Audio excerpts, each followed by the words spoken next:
No niin, tervetuloa Peräperperian kuntosalikeskittymän Kolosseumiin. Huut on kertonut, että Peräperperian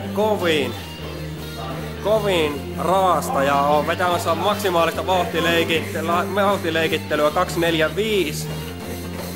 minuutin vauhdilla väleillä. Palautukset sitä 3 minuuttia.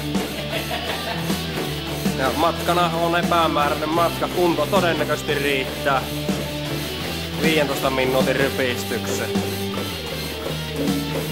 Mutta voimme tarkistaa vauhdin, niin ensinnäkin nousukulma 0 ja siellä se on 10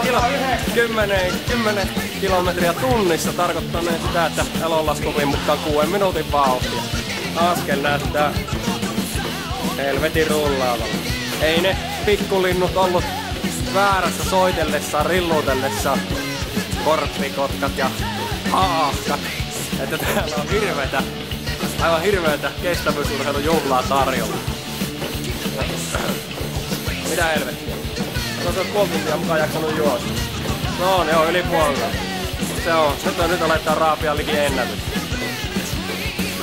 No ei se mitään. Valtamediaa ei saatu paikalle. Yksi kännykkäkamera ja jakelukanavana todennäköisesti YouTube.